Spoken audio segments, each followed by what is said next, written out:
Buenas tardes o buenos días, dependiendo de dónde estén. Hoy tenemos el gusto de tener a la doctora Pilar Fernández. Ella es ecóloga argentina, profesora asistente de Paul G. Allen School for Global Health en Washington State University. Su trabajo se centra en la ecoepidemiología de enfermedades zoonóticas y en particular las enfermedades transmitidas por vectores. Sus principales intereses están en comprender la transmisión de enfermedades zoonóticas como sistemas socioecológicos complejos, combinando métodos de las ciencias sociales y la epidemiología y ecología. Y hoy nos va a estar contando acerca de enfermedades zoonóticas de transmisión vectorial como fenómenos socioecológicos. Así que bienvenida, Pilar, y muchas gracias por unirte. Gracias por la invitación. Y para no perder más tiempo, voy directamente a la presentación. A ver, compartir pantalla.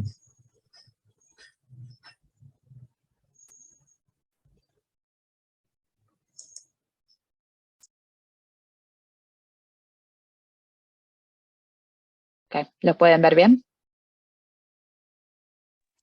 Sí. Perfecto.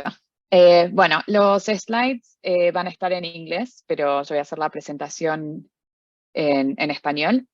Y como dijo Guido, voy a estar hablando de las enfermedades transmitidas por vectores como fenómenos socioecológicos. Y primero voy a dar una introducción de qué se trata un poco todo esto. El campo en el que trabajo yo es la ecoepidemiología. Yo soy ecóloga de formación, principalmente en ecología de poblaciones, pero siempre estuve trabajando en la interfase entre la epidemiología y la ecología porque mi trabajo siempre estuvo enfocado en entender cuáles eran estos factores ecológicos que permitían la coexistencia de hospedadores y patógenos y que junto con el ambiente facilitaban las interacciones para que se den estos fenómenos de infección y transmisión. Entonces pueden ver estos, sobre todo cuando hablamos de enfermedades zoonóticas, lo podemos ver desde el punto de vista de la epidemiología clásica, que se tratan de los estudios de distribución de las enfermedades a nivel poblacional, dónde está, cuáles son los impactos de las enfermedades en estas poblaciones. Y por otro lado, la ecología de lo que se trata es un poco de tratar de entender las relaciones entre los diferentes organismos y cómo los organismos además interactúan con el ambiente para determinar dónde y cuántos hay de estos organismos y cómo interactúan. Entonces, son dos conceptos que están muy relacionados y esta nueva, no es nueva ya, pero hace mucho que venimos trabajando con este abordaje de lo que se llama la ecoepidemiología, en la que combinamos conceptos de ecología y epidemiología clásica para tratar de entender esta transmisión de enfermedades infecciosas. Entonces, de todo esto surgió el concepto de un nuevo campo que es bastante interdisciplinario, que lo llamamos lo que es la ecología de enfermedades, que se trata de entender un poco, como dije antes, la abundancia y la distribución de los hospedadores y los patógenos, y cómo determina esto la transmisión de enfermedades. Hay un review que salió ya hace un par de años, que habla un poco de cuáles son para la transmisión de enfermedades o la emergencia de enfermedades zoonóticas, es decir, las enfermedades que se transmiten de hospedadores no humanos a humanos y viceversa, tiene que ver con estos eventos de derrame o spillover. Y hay varios componentes y varios procesos que se tienen que dar como para que estos saltos surjan y estas nuevas enfermedades surjan. Y hay diferentes campos, y es lo que yo decía, esto es un campo muy interdisciplinario, porque vamos desde cuál es la distribución de los hospedadores y cuál es la densidad, que es un poco de lo que se trata la ecología de poblaciones, pero lo podemos ver a diferentes escalas, hasta los componentes más micro que tienen que ver con la transmisión, con las interacciones patógeno-hospedador, que van a generar una respuesta inmune y esas se ocupan otros campos que trabajan más a ese nivel, más individual y micro. Mi área de estudio está más en el nivel que va desde el landscape a nivel de paisaje hacia el nivel poblacional. Pero además, si consideramos a los humanos, estamos hablando siempre, bueno, de lo que se llaman los factores ecológicos, de cómo interactúan estos diferentes organismos. También podemos hablar de los factores biológicos, de, por ejemplo, la susceptibilidad de ciertos hospedadores, o porque algunos hospedadores son super spreaders y otros no son susceptibles. Todo eso va a afectar la transmisión, pero además, cuando incorporamos la dimensión humana, también estamos hablando de cuáles son esos factores más a nivel social o comportamental de los humanos que facilitan esta transmisión, ya sea facilitando la interacción con los hospedadores no humanos o generar condiciones especiales para que esta transmisión ocurra más a nivel de paisaje. Entonces, en este sentido hablamos de factores socioeconómicos, pero también de factores culturales y factores políticos, por ejemplo, cuáles son las políticas de salud implementadas. Y todos estos factores no actúan de manera independiente, sino que están interrelacionados. Entonces, cuando sumamos esta dimensión humana y sumamos toda la parte de la epidemiología humana clásica, también podemos sumar muchas de las ciencias sociales que trabajan sobre cuáles son los determinantes de estos comportamientos y los comportamientos humanos y cómo esto va a afectar la transmisión. Entonces, cuando incorporamos estos elementos también hablamos un poco de, no es solo cuáles son aquellas cosas que pueden causar daño en los humanos, por ejemplo, enfermedades patógenas que están circulando en el ambiente, sino cómo los humanos también se exponen y cuáles son esas barreras o facilitadores para la exposición humana a estos patógenos. Y cuando hablamos justamente en estos cuando consideramos también el ambiente, no estamos considerando solamente el ambiente natural y cómo está estructurado, sino también estamos considerando el ambiente antropizado y cómo los humanos modifican este ambiente para facilitar o no la transmisión de enfermedades. Entonces, en mi laboratorio lo que hacemos un poco es tratar de entender estas enfermedades y esta transmisión, tratando de entender toda la complejidad. Entonces, no nos enfocamos en piezas independientes, no nos enfocamos solo en los factores ecológicos o solo en los determinantes de salud, sino cómo todo esto cómo todas estas piezas del rompecabezas se van integrando para poder entender cómo es la transmisión. Entonces, lo que nosotros un poco queremos entender en mi laboratorio, usando diferentes sistemas o patosistemas, que ahora voy a explicar un poco en qué sistemas estamos trabajando, lo que tratamos de entender es un poco cómo se organizan estas interrelaciones entre los diferentes factores sociales, ambientales, que involucran a diferentes hospedadores y a los humanos, para dar surgimiento a estos patrones que observamos en la transmisión. Entonces, eso nos permitiría también poder anticiparnos y poder también tratar de entender por qué algunas intervenciones que nosotros planeamos pueden salirnos al revés de lo que pensamos, porque pueden tener cuestiones antiintuitivas. Entonces, tratando de entender un poco cómo funciona el sistema, nos podemos adelantar no solo a un poco cómo va a funcionar el sistema, cuáles son esos patrones que observamos, pero también tratar de diseñar cuáles son los mejores lugares para actuar y cuáles son las consecuencias para actuar para tratar de disminuir la transmisión. Entonces, en cuanto a los métodos que usamos, tratamos de integrar bastante.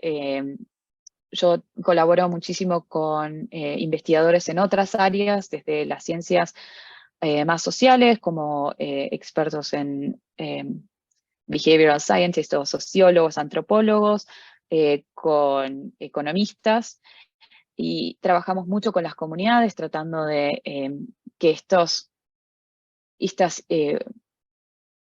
investigaciones que nosotros hacemos no sean solo top-down, sino también tener un poco de participación de las comunidades, como para tratar de entender cuestiones que quizás nosotros venimos con algunos assumptions y por ahí no son tales, o hemos aprendido muchísimo a partir del trabajo con las comunidades. Y además nos permite hacer nuevas preguntas que quizás no habíamos anticipado. Entonces, en nuestro trabajo hacemos un poco de trabajo de campo, muestreando hospedadores no humanos. También hemos hecho trabajos de cero prevalencia, trabajando en humanos, muy en coordinación con los promotores de salud en las comunidades y el sistema de salud local.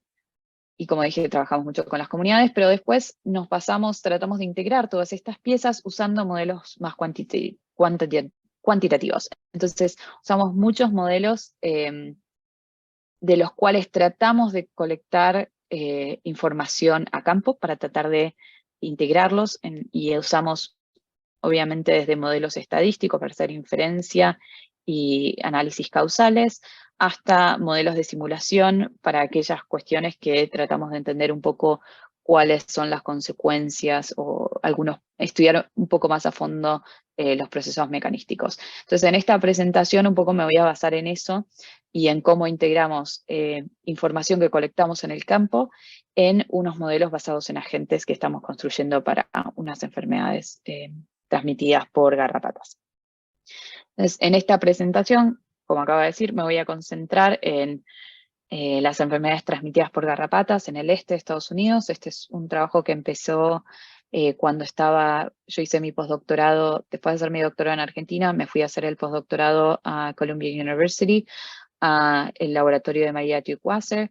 Ella estaba trabajando con enfermedades transmitidas por garrapatas, principalmente Lyme disease en New York City, y un poco la idea cuando llegué era tratar de entender cuáles son los aportes del comportamiento humano a la exposición y cómo esto se traduce en las enfermedades, en la incidencia de enfermedades transmitidas por garrapatas que vemos en esta región. Otros proyectos de mi laboratorio, no voy a hablar de esto en este momento, pero quería mencionarlo. Tenemos trabajos más locales. Yo estoy localizada en Washington State, que es Palouse area. Y acá estamos trabajando con enfermedades transmitidas por garrapatas y enfermedades transmitidas por roedores. Principalmente ahora nos estamos enfocando en sin nombre, que es un hantavirus, y también estamos haciendo vigilancia de SARS-CoV-2 en los lugares, en las granjas de esta región. Y por otro lado, tengo mucho trabajo en el norte de Argentina, donde mi principal trabajo se centró en la enfermedad de Chagas, en las comunidades aborígenes del norte. Y ahora estamos trabajando un poco más con los perros, tratando de entender, expandir un poco el marco, no solo enfocándonos en Chagas, sino en múltiples enfermedades zoonóticas. Y también estoy trabajando en la región de La Pampa, que tiene muchos paralelos con nuestro trabajo acá en Washington State, que se trata un poco también de entender cómo la conectividad y cómo las modificaciones del ambiente en los agroecosistemas afectan la incidencia de enfermedades transmitidas por roedores y también por enfermedades transmitidas por garrapatas. Y la importancia principalmente, volviendo a las enfermedades transmitidas por garrapatas en Estados Unidos, la importancia de estas enfermedades acá es que tiene que ver con, que es la principal enfermedad transmitida por vectores. De todas las enfermedades transmitidas por vectores en los últimos 10 años, casi el 80% se deben a enfermedades transmitidas por garrapatas, y de todas estas, Lyme disease es la principal enfermedad. Y como pueden ver acá, uno de los hotspots es el noreste de Estados Unidos. Y además, no solo eso, no solo ha habido un aumento de casos, sino que también ha habido una expansión geográfica en los últimos 20 años de la enfermedad de Lyme. Entonces, con toda esta información, nuestra primera pregunta, y una pregunta que todavía estamos tratando de responder, es ¿por qué, cuál es ese threshold? Y si más garrapatas, ¿cuál es la relación funcional entre la densidad de garrapatas y la incidencia de casos de Lyme? Porque obviamente sabemos que si hay muchas garrapatas infectadas, y en este caso nos enfocamos en las ninfas, que es el principal estadio asociado con los casos. Va a haber más probabilidades que los humanos encuentren unas garrapatas, pero en realidad es un poco más complejo. Entonces, una de las diferencias con otras enfermedades transmitidas por vectores es que los humanos no juegan un rol importante en las enfermedades transmitidas por garrapatas como hospedadores. Principalmente la densidad de garrapatas en el ambiente está determinada por dos cuestiones. Una es la dimensión de wildlife, lo que llamamos, de animales silvestres, y los hospedadores que sirven de alimento para las garrapatas.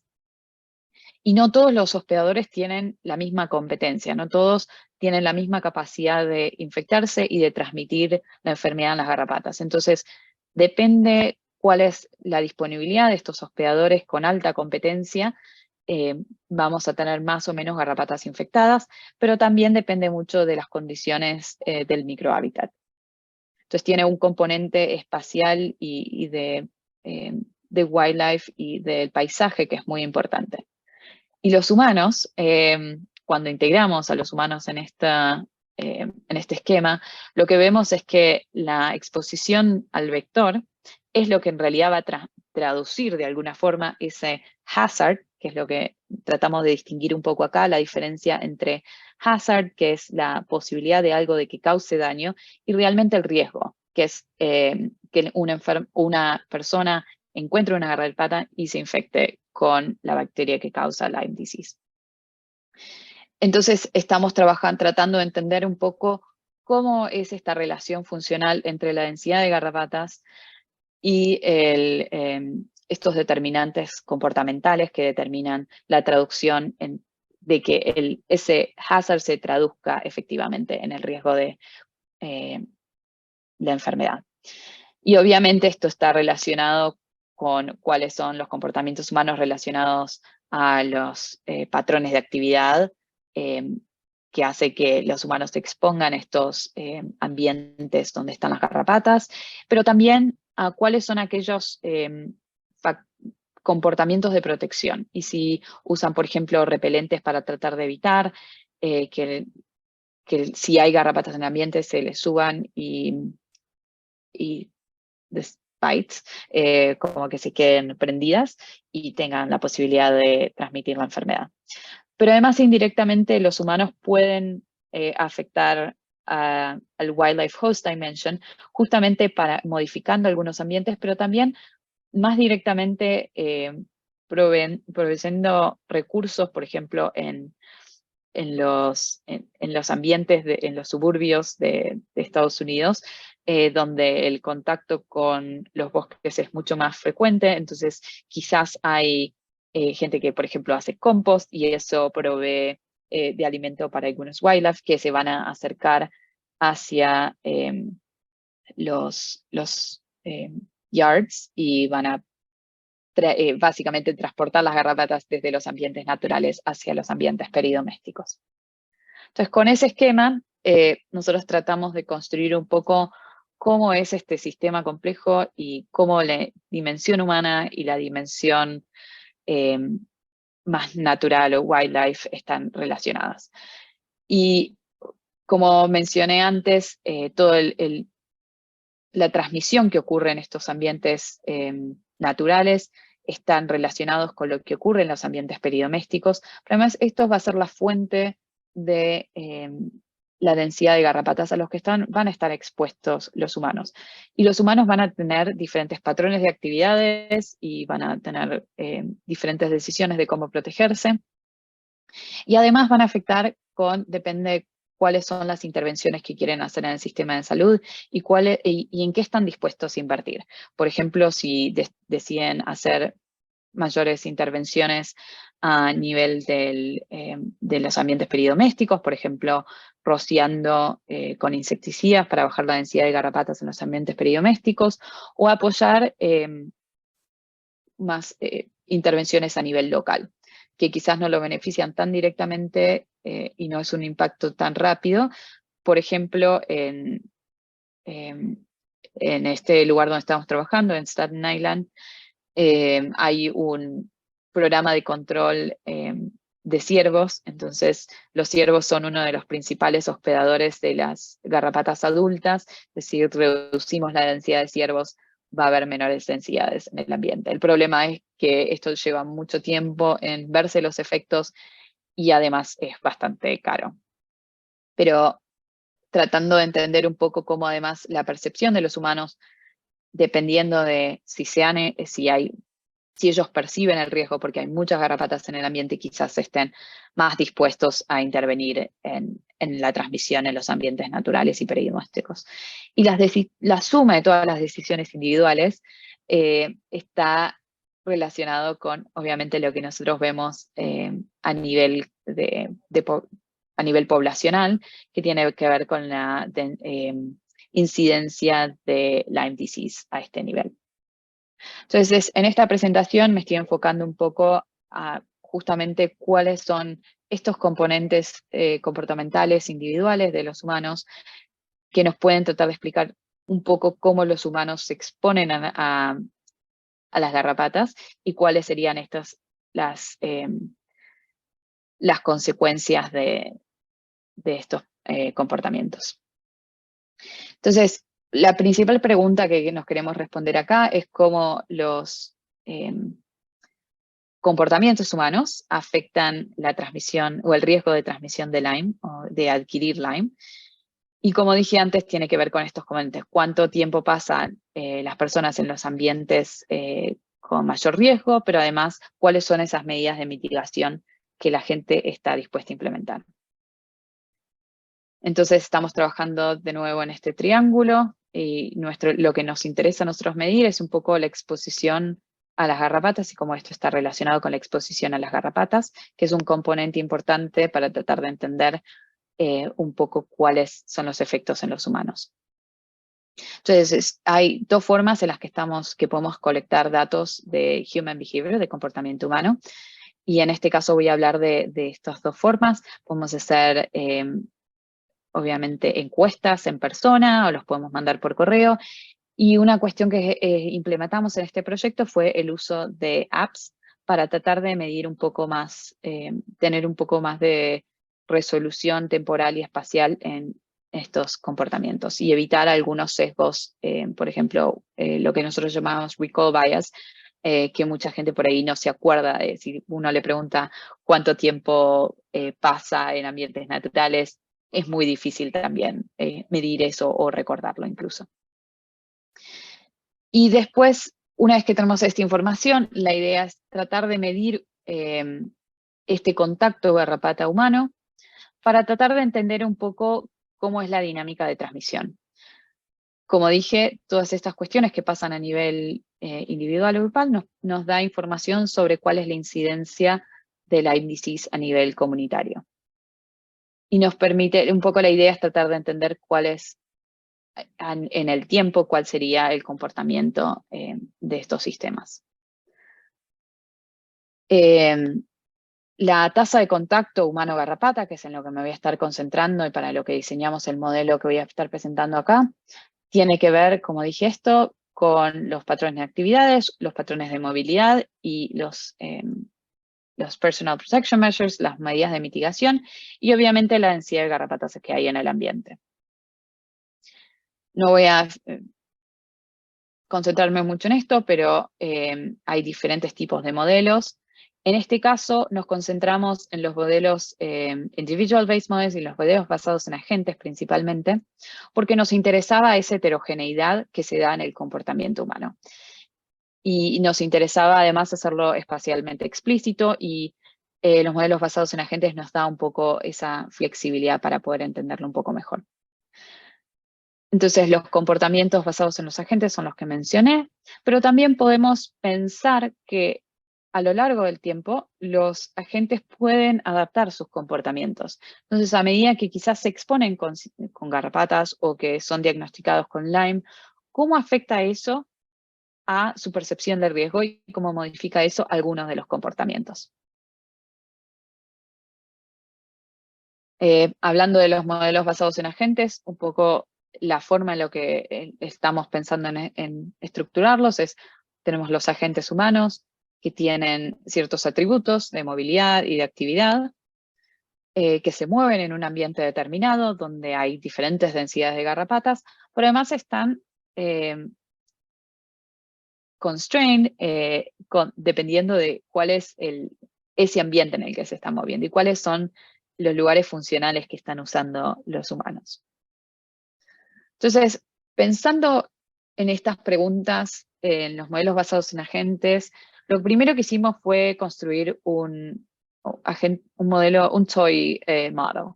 Es un modelo muy simple basado en agentes, en los cuales lo que hicimos fue diseñar un parque que tenía una cierta probabilidad, dado que un agente pasaba tiempo en ese ambiente, cierta probabilidad de infectarse o encontrar una garrapata. En este caso no agregamos la infección, sino que nos estamos concentrando en la tasa de contacto humano-garrapata. Pero además, como dije, los ambientes naturales, que es donde se da la mayor parte de la transmisión, porque ahí están los hospedadores que mantienen este ciclo enzootico, pueden acercarse a las casas o la matriz urbana y llevar garrapatas, transportar garrapatas desde los ambientes naturales hacia los ambientes peridomésticos. Entonces los humanos también tienen cierta posibilidad de infectarse en los ambientes peridomésticos, que está representado en este caso por los cuadrados rojos, que serían aquellas casas donde hay que tienen garrapatas en los ambientes peridomésticos. Y tenemos dos tipos de agentes. Esto es al tiempo cero. Ninguno de nuestros agentes se ha expuesto a las garrapatas. Y lo que hicimos es que cambien de estatus cuando se encontraban con una garrapata, porque esto nos va a permitir también después medir cuál es el impacto de diferentes medidas adaptativas.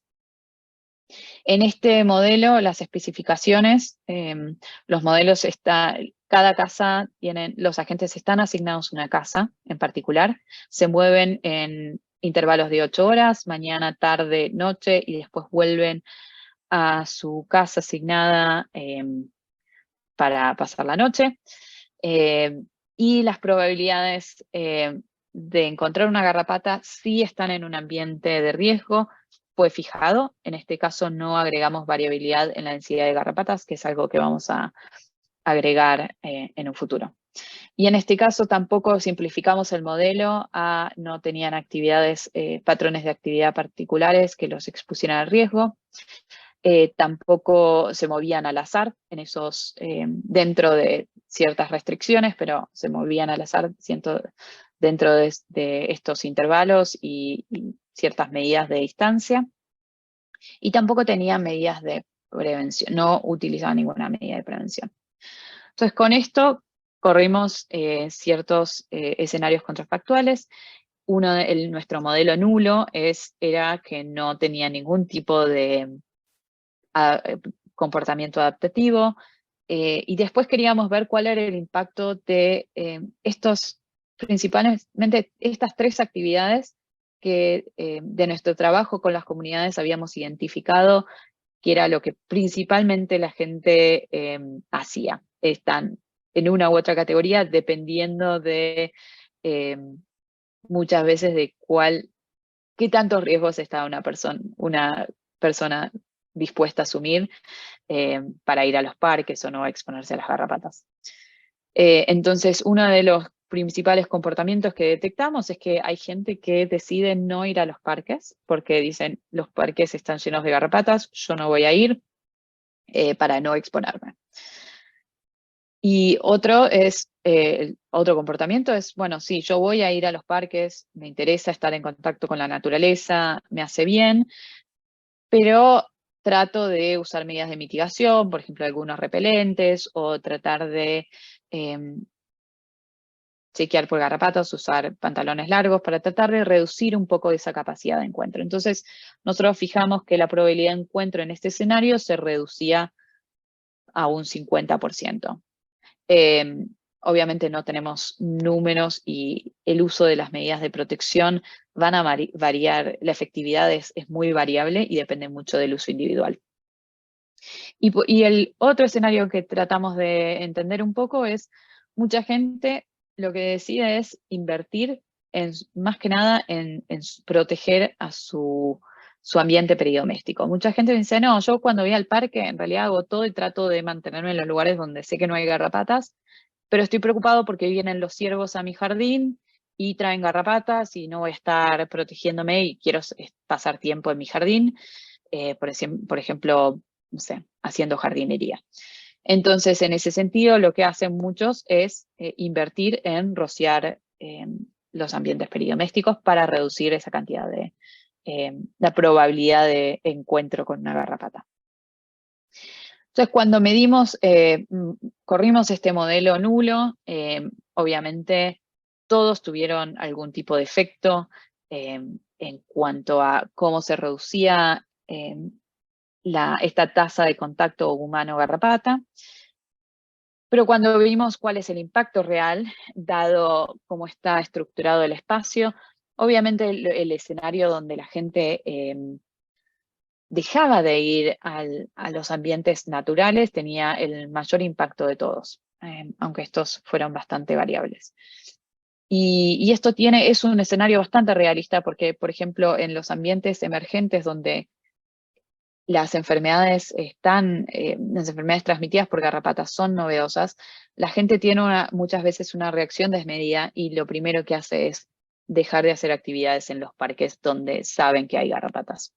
Y esto lo hemos medido con algunas encuestas que hemos hecho a nivel comunitario. Y obviamente todo esto tiene que, cuando salimos un poco de ese nivel más micro y pensamos un poco a la escala de paisaje, es tratar de entender cómo la escala de paisaje va estructurando estas interacciones de los humanos con los ambientes naturales. Muchos de los estudios de enfermedades transmitidas por garrapatas y principalmente el Lyme se dan en áreas suburbanas donde el contacto es muy estrecho y hay mucha continuidad. Pero a medida que nos movemos en un gradiente de urbanización y aumentamos la fragmentación, un poco la dinámica y cuáles son aquellos procesos que, no solo desde el punto de vista de cómo los humanos se exponen, pero también cómo los hospedadores no humanos se mueven en el ambiente, cambia un poco. Entonces nosotros este lugar, Staten Island, estábamos tratando de entender un poco más cuál es esta dinámica en los ambientes más antropizados, un área menos suburbana y más urbana, donde tenés parques muy grandes, donde hay muchos ciervos y otros hospedadores naturales, pero está inserto en una matriz urbana. Entonces, el riesgo quizás está un poco más estructurado espacialmente. Y acá tiene mucho más importancia cómo es esta relación funcional entre el ambiente natural, cómo está estructurado el paisaje y cómo se exponen los humanos. Entonces, si hay una fragmentación mucho mayor, quizás el zoonotic hazard, la densidad de garrapatas aumenta y sobre todo aumenta la densidad de garrapatas infectadas, y esto es porque los roedores son los ratones de cola white-footed mice peromyscus, son los principales reservorios de la bacteria de Lyme, y estos hospedadores obviamente están muy adaptados a ambientes con alta fragmentación. Pero además los humanos tienen mayores chances de exposición en los edges, en los bordes. Y cuando está mucho más concentrado, quizás la exposición de los humanos baja, pero también baja este zoonotic hazard porque tenemos más hospedadores que quizás diluyen un poco el efecto de los peromyscus en la infección de las garrapatas, lo que nosotros llamamos diluting hosts. Pero bueno, como dijimos, lo que importa es cómo los humanos se comportan también en el ambiente. Entonces, una de las cosas que nuestro siguiente modelo fue tratar de entender un poco cómo era esta relación entre la fragmentación, los diferentes niveles de fragmentación, y la cantidad de ambiente, que nosotros lo llamamos el porcentaje de cobertura de bosques, que es los ambientes principalmente donde se encuentran estas garrapatas. Entonces, con esto diseñamos básicamente un array de varios tipos de paisajes y los incorporamos en nuestro modelo basado en agentes anterior. Entonces, en vez de ahora tener un parque, lo que hicimos fue modificar esa relación entre los ambientes donde se encuentran las garrapatas y los niveles de fragmentación. ¿Qué tan agregados están esos ambientes? Entonces, estos son diferentes ejemplos. Por ejemplo, esto es un ambiente que tenía alta densidad de bosques, que puede parecer un ambiente quizás más suburbano, y este es un ambiente más urbano donde la matriz pasa a ser la parte urbana y tenemos algunos bosques acá. En este caso, por ejemplo, la fragmentación es baja y nosotros llamamos percolation probability es qué tan agregados están esos parches de bosque.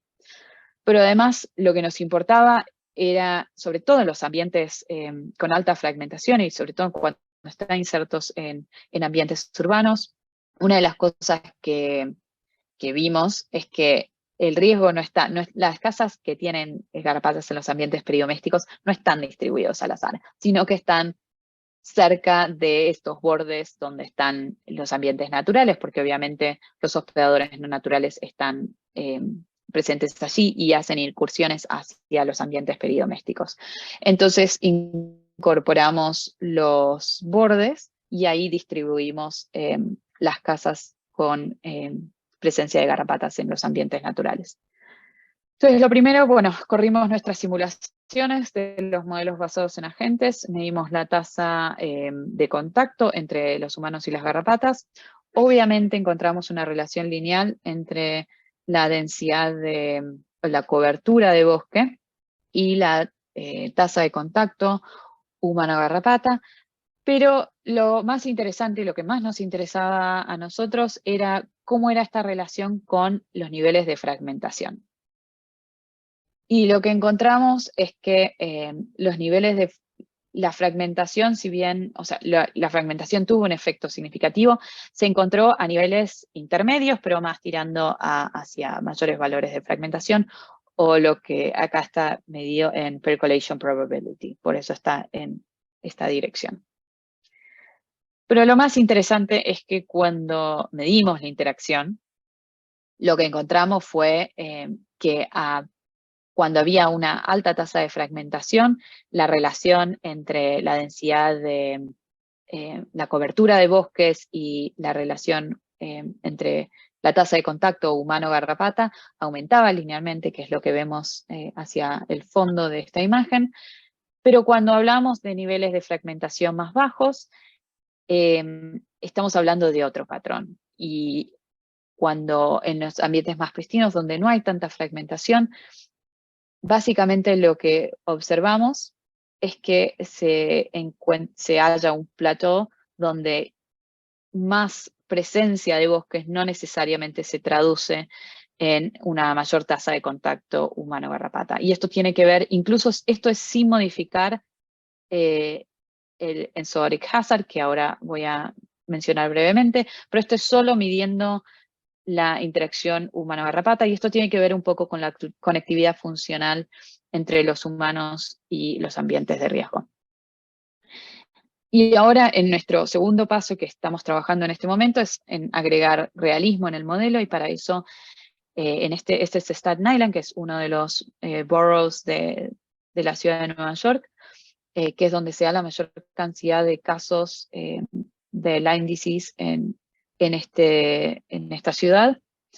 Lo que hicimos fue diseñar un estudio en el cual visitábamos las casas dentro de un buffer, esos bordes que mencionamos a partir de los de los parques, y hicimos presencia y densidad de garrapatas en los ambientes peridomésticos. Tratamos de entender un poco cuáles son aquellas casas que tienen mayor o menor probabilidad. Entonces vamos a poder determinar un poco, agregar realismo para agregar la densidad de garrapatas real en nuestros modelos, y también obviamente estimamos la densidad, hicimos muestreos en los parques para tratar de entender cuál es la densidad de garrapatas en los parques.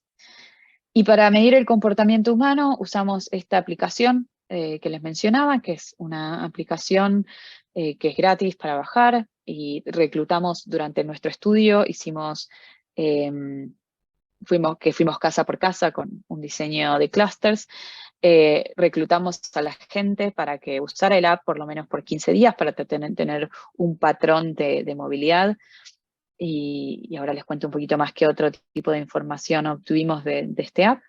Y además hicimos encuestas casa por casa, una encuesta un poco más extensa para tratar de entender cuánto sabía la gente de las garrapatas, cuál era su percepción de riesgo y qué medidas estaban dispuestos a implementar.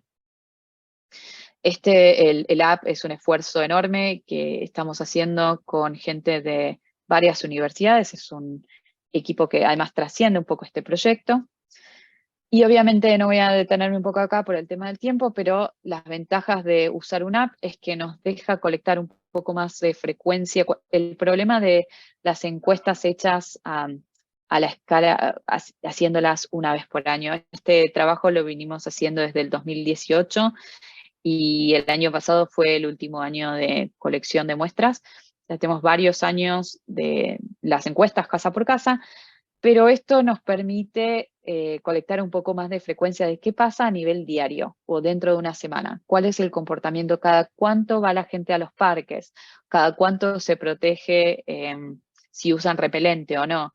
Y además, cómo podemos usar las capacidades de GPS de los dispositivos, podemos usarlo para medir exactamente dónde está la gente. Nosotros le pedimos que nos permitiera colectar los puntos de GPS cada 15 minutos. Entonces, un poco la idea es usar estas apps para que nos sirvan para colectar esta información, pero también tenían que ser obviamente útiles para los usuarios. Entonces diseñamos un poco con ellos qué era lo que la gente quería ver y les proveemos con un poco de información y un poco de algunas estimaciones de riesgo para que puedan tomar decisiones. Pero además queríamos minimizar el esfuerzo para la toma de estos datos de nosotros y de las personas que estaban dispuestas a participar en el estudio. Además, como les dije, este proyecto empezó en 2018, entonces una cuestión que nos permitió el app fue medir, incluso cuando no podíamos hacer en las casas, porque el 2020 no pudimos hacer los muestreos casa por casa, pero les pedimos a los usuarios que siguieran usando el app, y pudimos detectar algunos cambios en estos patrones de actividad, de cuánto hacían actividades en los ambientes naturales, pero también en sus ambientes peridomésticos, con lo cual fue súper interesante, porque además pueden mandar fotos a partir del app de si encontraron una garrapata, y uno de los servicios que proveemos es cuando ellos nos mandan una foto, nosotros le decimos qué tipo de garrapata es, porque hay diferentes tipos que transmiten diferentes tipos de enfermedades.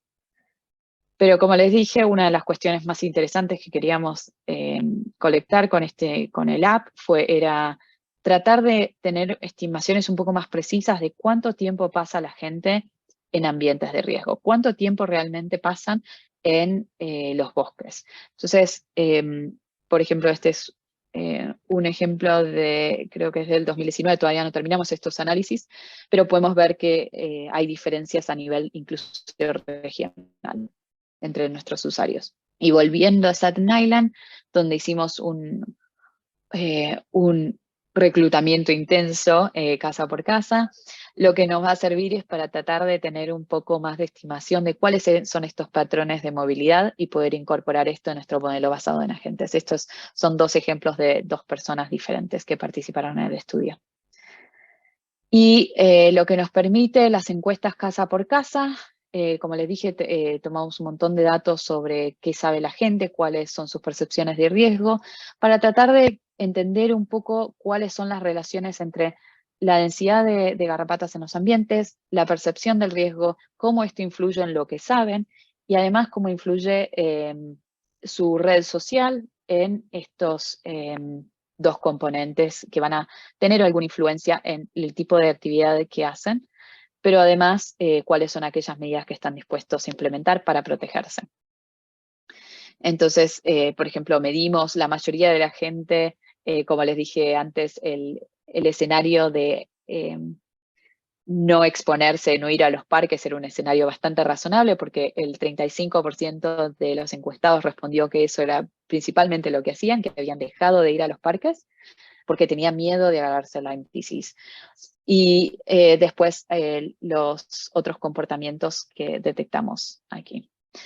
Y para tratar de entender un poco qué es lo que sabe la gente de las garrapatas y las enfermedades transmitidas, que va a estar relacionado sobre qué están dispuestos a hacer, tratamos de usar un Item Response Theory para tratar de generar un knowledge score, un score de conocimiento para poder incorporarlo en nuestros modelos. Y también preguntamos un poco cuánto están dispuestos a invertir en diferentes tipos de intervenciones, sobre todo en los relacionados con el uso de pesticidas y el rociado en los ambientes peridomésticos. Y por último, lo que quería mencionar es que también hicimos trabajos observacionales en los parques. Hubo estudiantes que básicamente se sentaban, hacían observaciones de 30 minutos tratando de determinar cuánto tiempo pasaban en los diferentes ambientes para tratar de... Y después íbamos y hacíamos tick dragging para tratar de estimar la densidad de garrapatas en el ambiente, y incorporamos estos dos componentes: cuánto tiempo pasaba cada persona en un punto focal, con cuál es la densidad, y tratar de integrar estos dos componentes para estimar cuál era la probabilidad de encuentro usando un passive sampling method. Bueno, y con eso todavía nos queda incorporar un montón de esta información en estos modelos basados en agentes que les mencioné, pero estamos trabajando justamente con economistas para tratar de incorporar estos comportamientos en nuestros modelos y tratar de hacerlos un poco más realistas. Con eso, muchísimas gracias.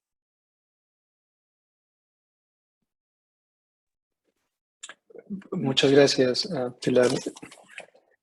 Yo tengo muchas preguntas, pero de pronto voy a hacer un par de preguntas y si alguien más tiene más preguntas, pues sería súper.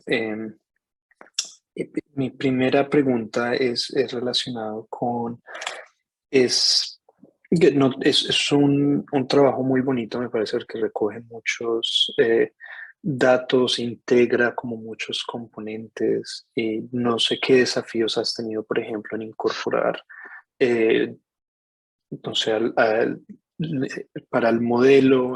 Creo que hay tantos desafíos, pero no sé qué desafíos te has encontrado en ese punto, en conectar la parte del modelamiento con el trabajo de campo. Eh,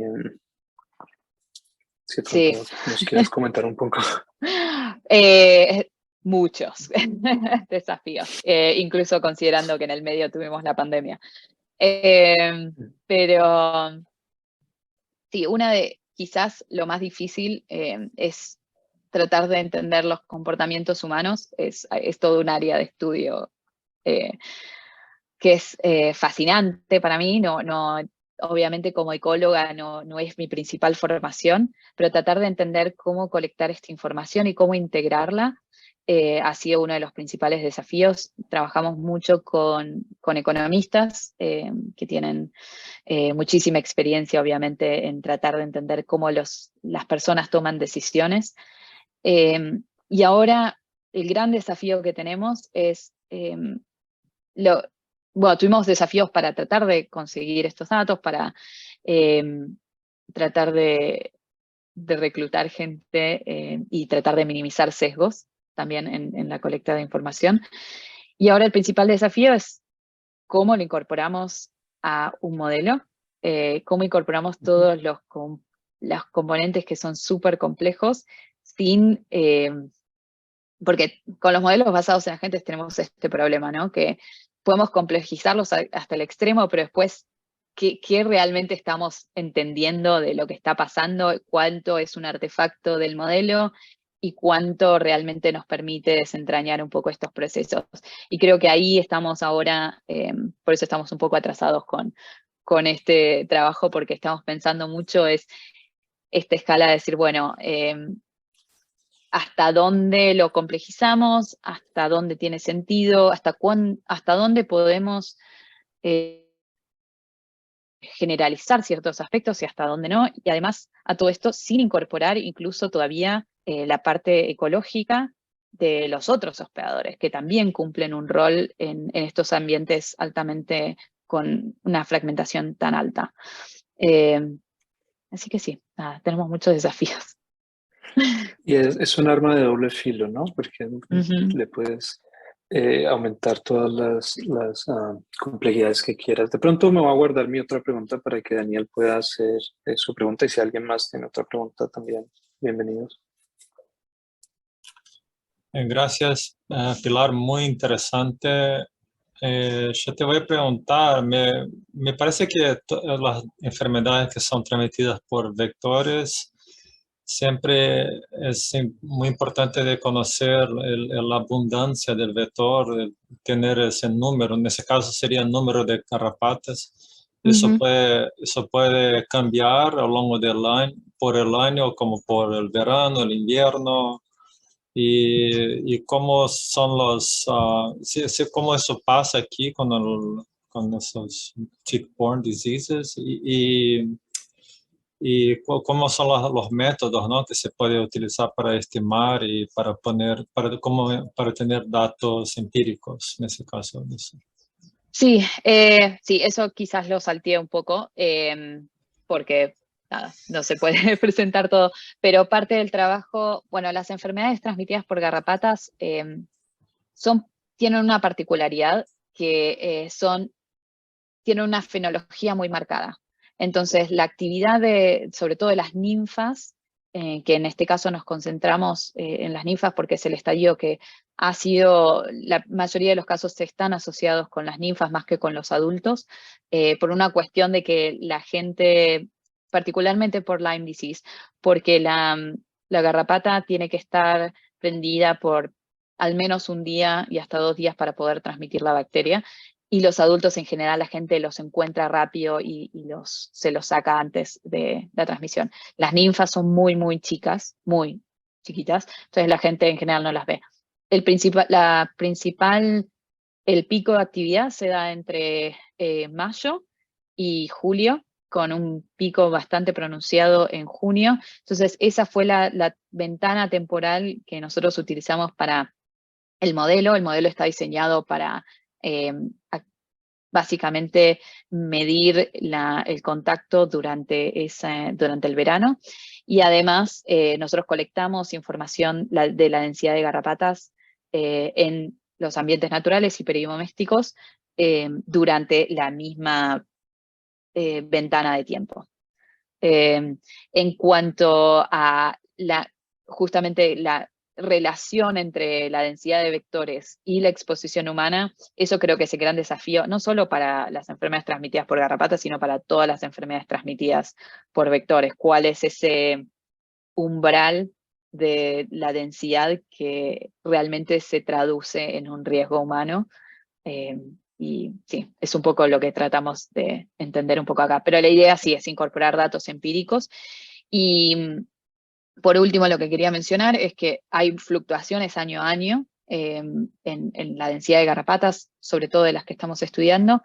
Y una de las cuestiones que queríamos incorporar en el modelo, que nos estamos tratando de ver, es hacer un ambiente, es un modelo matemático para tratar de modelar, incorporar, calibrarlo con datos de campo, pero tratar de incorporar la dinámica poblacional de las garrapatas para poder tener mejores estimaciones de esta densidad de garrapatas.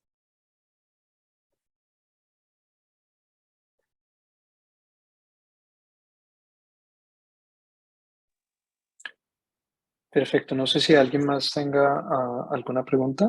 Buenas tardes o buenos días. Hola Pilar, creo que nos vimos alguna vez en alguna conferencia en algún momento.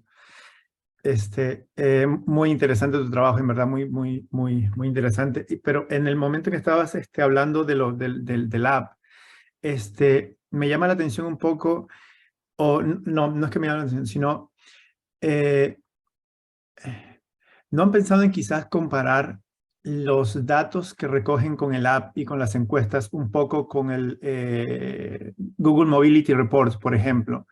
Que ellos aparentemente dan como un poco de resolución de quién va a los parques, quiénes no van a los parques, o tienen una sección, una categoría para eso. Entonces, quizás compararlo y ver, tratar de validar un poco lo que ustedes obtienen con el app y con lo que pudiesen obtener con el app. No sé si tiene sentido. Sí, sí, de hecho, bueno, tenemos un preprint que todavía lo tengo que mandar a publicar. Está ahí.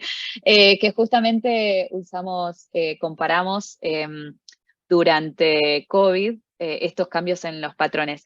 Una de las ventajas que nos da el app es que nos permite hacer un seguimiento individual en vez de hacer como de toda la población, y nos permite distinguir entre, porque una de las cuestiones que vimos durante COVID es que en Nueva York hubo una caída importante del acceso a los parques, porque sobre todo en Nueva York, bueno, tuvo un impacto muy diferente que en otros lugares de Estados Unidos, y la cantidad de visitas a los parques disminuyó muchísimo en estos boroughs. Y nosotros detectamos de nuevo también esa caída con el app. O sea que en ese sentido coincide con lo que se veía en los Google Mobility Reports y con otras fuentes de información también, de SafeGraph también.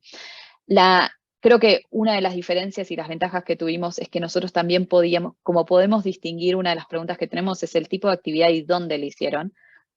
Podíamos distinguir entre las actividades peridomésticas, o sea, en su propio ambiente, que ahí también se pueden exponer a garrapatas, y las actividades recreativas en los parques. Y lo que vimos fue cuando bajaban las visitas a los parques, aumentaban las actividades peridomésticas, pero muchísimo. Después, a medida que se fueron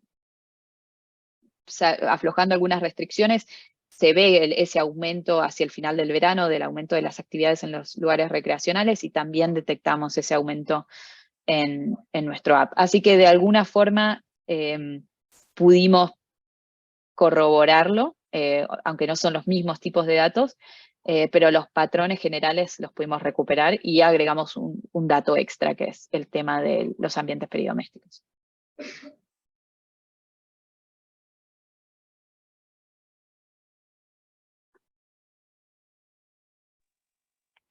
Súper.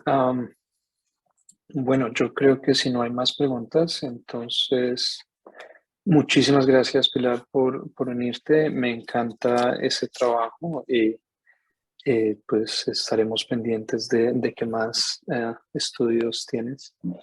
Muchas gracias a todos por unirse. Muchas gracias por la invitación. Chao, que estén bien. Chao.